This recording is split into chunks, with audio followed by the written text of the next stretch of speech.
Hi అండి, నేనైతే కాకరకాయ కర్రీ ఇవాళ చేస్తున్నాను.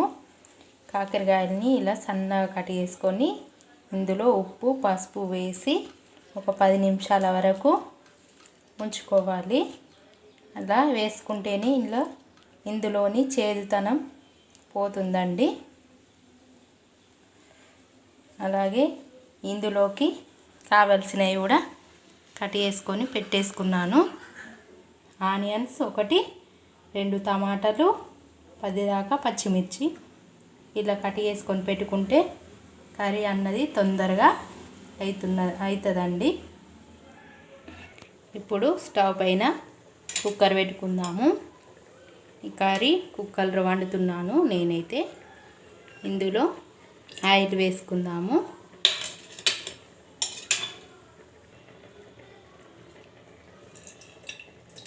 2 టేబుల్ స్పూన్ల ఆయిల్ వేసుకుందాము. ఇప్పుడు ఆయిల్ని వేడవ్వనివ్వాలి. ఇప్పుడు ఆయిల్ వేడైన తర్వాత ఇందులో పచ్చిమిర్చి వేద్దాము.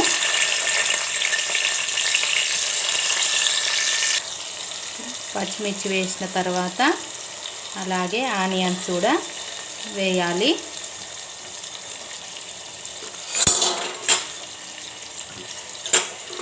వేసిన తర్వాత ఒకసారి కలుపుకోవాలి.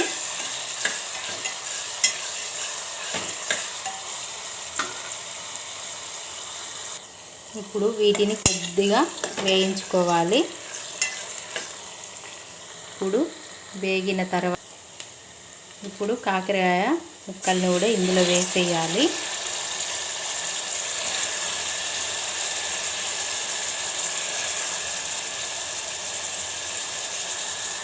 ఇప్పుడు వేసిన తర్వాత వీటిని ఒకసారి కలిపేసుకోవాలి.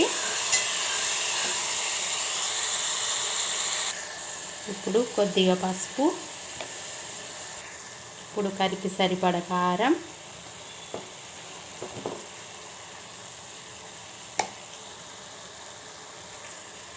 సాల్ట్ కూడా వేసేసుకోవాలి. ఇప్పుడు ఆయిల్లోనే కొద్దిసేపు కలుపుకుంటూ వేయించుకోవాలి.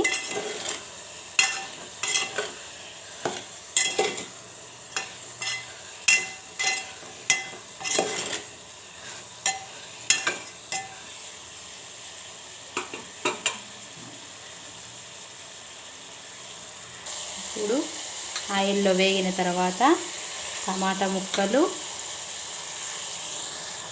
వేసేసుకొని మరొకసారి కలిపేసుకోవాలి.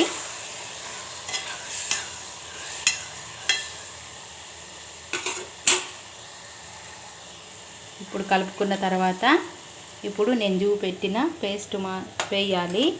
ఇది నువ్వులు, అల్లం, వెల్లుల్లి, కొత్తిమీర, ధనియాలు.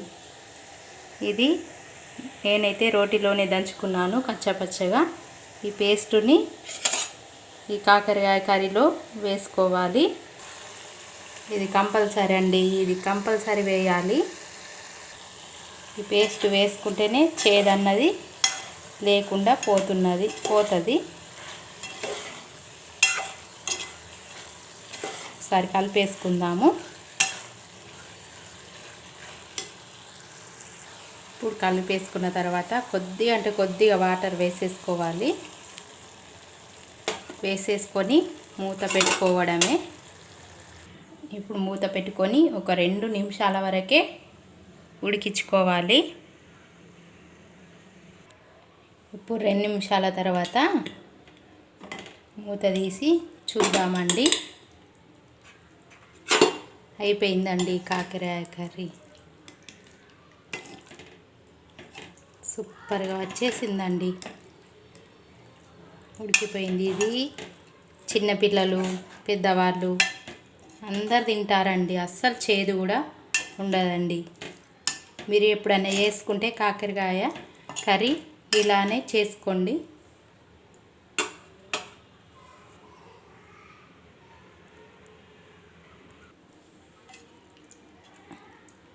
సూపర్గా వచ్చేసింది.